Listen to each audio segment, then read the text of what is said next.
Você conhece muito bem o Massacre da Serra Elétrica e eu estou me referindo principalmente ao original de 1974. Você já deve ter ouvido por aí falar que aquela história do filme foi baseada em uma história real e muita coisa realmente foi trazido de um caso que realmente aconteceu para o filme, e não só para o Massacre da Serra Elétrica, como também para muitos outros filmes clássicos de terror, e hoje a gente vai falar um pouco sobre tudo isso.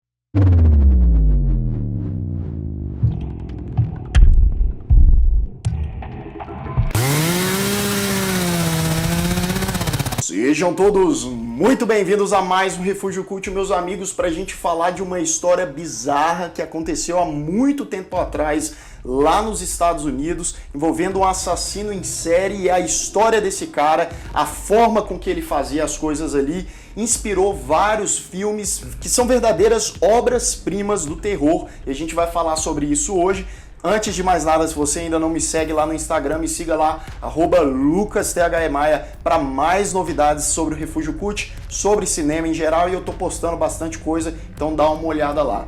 Bem, hoje a gente vai ver a história do Edward Jayne, muito conhecido como Ed Jayne. O cara nasceu lá no estado de Wisconsin, nos Estados Unidos, em 1906. O Ed Jayne veio de uma família simples, eles moravam na roça, a família trabalhava ali mesmo, né, tentava ali conseguir o seu sustento em uma fazendinha simples, né, pequenininha, e a família também era bem religiosa, os pais eram rígidos, principalmente se tratando do pai, porque ele tentava arrumar outros empregos para conseguir uma grana a mais, não conseguia, ficava estressado, frustrado e descontava na família, nos filhos, na esposa.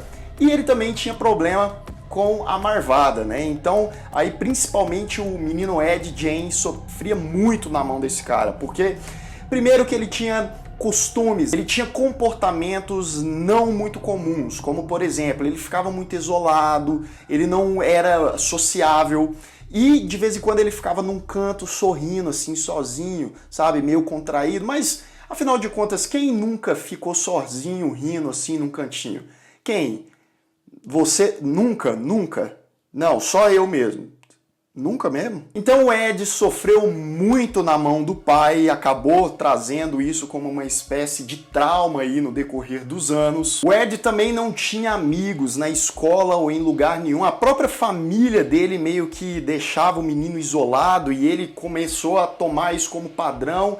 E você sabe que quando a pessoa se isola demais, ela acaba acrescentando muitas coisas que não são legais aí ao psicológico, à mentalidade. Em 1940, o pai do Ed morreu, restando apenas ele, o irmão dele e a mãe. O Ed sempre tinha conflitos com esse irmão dele e em 1944 rolou um incêndio na casa deles e o irmão do Ed acabou morrendo. Mais pra frente o Ed confessou que na verdade ele matou o irmão dele. Sim, o irmão dele foi encontrado ali com algumas pancadas e tal, desferidas pelo Ed. O irmão dele acabou morrendo e apenas um ano depois, em 1945, a mãe do Ed também morreu, vítima de um AVC. E aí o cara ficou completamente triste e isso aí afetou muito a vida dele como um todo. E foi aí então que o Ed passou a morar sozinho nessa residência aí. E aí ele transformou esse lugar em um verdadeiro circo dos horrores, que a gente vai ver o porquê daqui a pouco. Mas nos próximos anos, aos arredores ali na região, várias pessoas passaram a desaparecer. O Ed ficava cada vez mais na dele, quieto, não tinha contato com ninguém. As pessoas achavam o cara um verdadeiro estranho.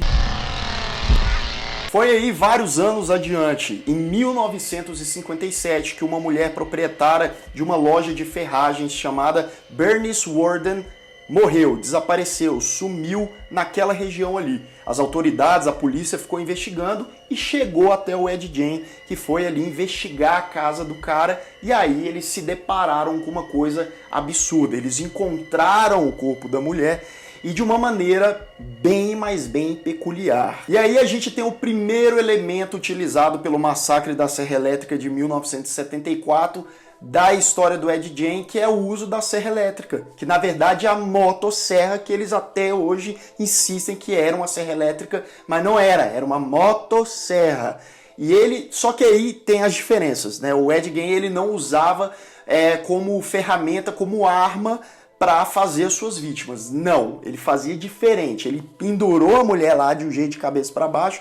Ele usava a queridíssima motosserra para esculpir a vítima dele. Esculpir, assim, né? Ficar, vem, se é que você me entende. E o cara fez uma verdadeira festa. Quando a polícia entrou na casa dele, investigou ali, né, os lugares mais mocados, mais escondidos, eles encontraram vários indícios de que o cara era completamente maluco. Além da vítima, né, da Bernice que estava lá, eles encontraram ferramentas feitas, né, de ossos, por exemplo, pratos, copos, talheres ali, máscaras feitas de pele, cinto, banco, roupa, ou seja, o cara era um verdadeiro artesão, né, no pior sentido possível, porque a matéria-prima dele é bem peculiar, e todos esses elementos também estavam em O Massacre da Serra Elétrica, porque eu não sei se você lembra, aí vem um spoiler caso você não tenha visto o filme de 1974, de terror clássico, né, aí vai o spoiler. Não quer levar spoiler? Saiu do vídeo? Tá, então eu vou falar. Quando a última vítima, a protagonista, é capturada e levada para a família ali do Leatherface, você vê ali na mesa deles um monte de ossos, né, um monte de coisas ali duvidosas, instrumentos duvidosos, que é mais ou menos o que o Ed Gein fazia ali por conta própria também. Sem contar a famigerada máscara utilizada, né? A máscara de pele utilizada pelo Leatherface, que foi diretamente inspirada nas máscaras feitas pelo artesão aí Ed Gein. E como se não bastasse o festival de bizarrice e estranheza, as coisas ainda pioram um pouco, porque depois que o Ed Gein foi capturado pela polícia, foi preso, ele confessou que em 1954 ele também matou a dona de uma taverna chamada Mary Hugan. E para piorar ainda, o cara invadia túmulos. Sim, ele entrava, ele cavava ali, pegava os túmulos ali, e era daí que ele tirava, né, os ossinhos e tal, sem contar que mais ou menos no decorrer dessa época aí, no início dos anos 50, outros 5 desaparecimentos aconteceram na área, né, e até hoje as pessoas suspeitam que foi também o Ed Gein que fez essas vítimas aí. E ele tinha um costume, outro costume muito peculiar, que não só da galera que ele tirava ali dos túmulos, como também as roupas da própria mãe, ele usava frequentemente, porque ele depois afirmou que usar roupas de mulheres trazia de volta a lembrança da mãe. Ele ficava lembrando da mãe com carinho, mas utilizando as roupas femininas. E quem te lembra? Quem usava? Qual era um assassino aí muito famoso? O nosso querido Norman Bates de Psicose. Sim, o Norman Bates foi também baseado no Ed Gein, né? O filme é de 1960, foram alguns anos após a prisão do Ed Gein, eu tô falando toda vez diferente, mas vocês entenderam. Então se a gente teve aquele famoso plot twist do Norman Bates se vestindo como a mãe dele, se passando pela mãe dele, foi tudo graças à peculiaridade e o costume do Ed Gein de fazer a mesma coisa. A última curiosidade, coisa muito peculiar em relação a esse assassino norte-americano, é que ele simplesmente tinha os hábitos alimentares de um outro personagem icônico para os filmes de terror, que é o nosso querido Hannibal Lecter. Sim, as vítimas, né, do Ed Gein, ele também usava para ter os costumes ali do Hannibal Lecter. Na verdade, o contrário, né? O Hannibal Lecter foi também inspirado nesses costumes culinários aí, digamos, do Ed Gein. O cara era tão louco, era tanta coisa bizarra dentro de uma pessoa só, para você ter noção de quantas outras histórias clássicas que essa figura aí inspirou. Então temos Leatherface, Norman Bates de Psicose e Hannibal Lecter lá do Silêncio dos Inocentes. Em 1957, quando o Ed Gein foi preso, ele foi dado como louco e foi levado, ele não ficou preso, né, tradicionalmente, uma cadeia e tal, ele foi levado para um hospital psiquiátrico porque ele não tinha condições até de conviver com outros presos. E ele ficou encarcerado nesse hospital psiquiátrico até 1984, até que ele morreu aos 77 anos de idade, decorrência de uma falha respiratória, porque ele estava com câncer. E mesmo após a morte do Ed Gein, ainda tem várias coisas nebulosas sobre a história dele.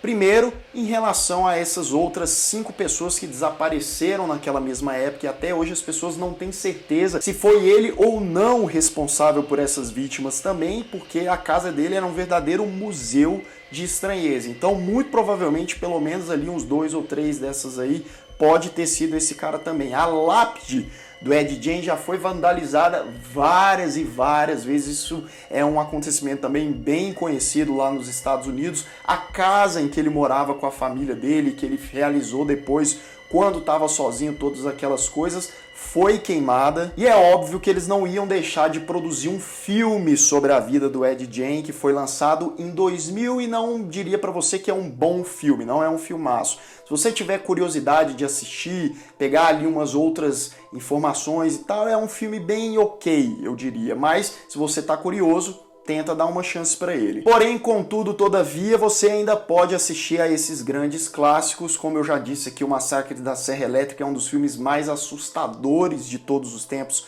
para mim. Inclusive, na época, né, o filme foi vendido como baseado em uma história real e isso trouxe muita gente para o cinema, né? Então foi um artifício que quase não era usado e os produtores, claro, não iam perder essa oportunidade de ganhar uma grana, tanto é que o filme na época faturou uma grana preta. Se eu não me engano, o filme custou cerca de $300 mil e faturou aí mais de $30 milhões. Então vê a proporção aí.